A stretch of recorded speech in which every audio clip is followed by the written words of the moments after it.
Kansas woman worried that her mail is not being delivered on time while waiting for important paperwork to come in. So she called FactFinder wanting some answers. FactFinder investigator Dylan Domingue looked into it and found big changes potentially coming to mail delivery next year that could impact many areas around the state. Catherine Bird has lived in a rural community for 3 years now. She said the mail has always been on time.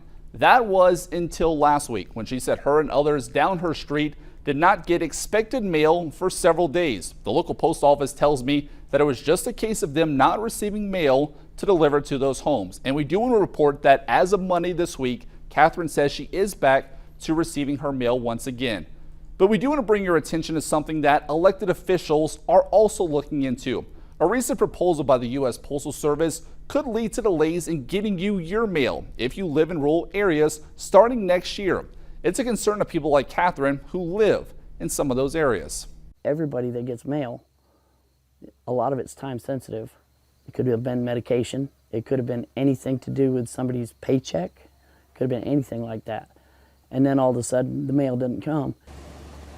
This proposed change comes as USPS tries to save $3 billion annually to get back into better financial shape.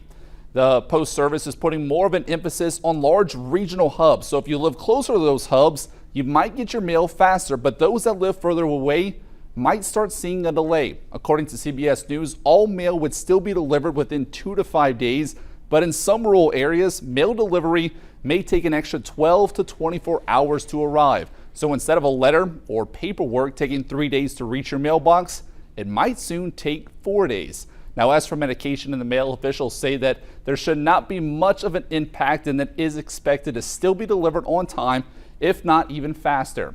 But tonight, we are hearing from U.S. Senator Jerry Moran, who calls these proposed changes concerning, saying rural communities must not take a back seat amidst postal reforms. This announcement from USPS further feeds my concern with the Delivering for America plan and the potential harm that it might unleash on rural customers. In this financially challenging time for the USPS, they should refocus on providing quality service that customers will want to pay for rather than degrading services.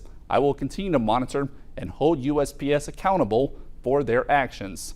Now, if the proposed changes are passed, it won't take effect until 2025, so it will not impact election mail and those holiday shipments later this year.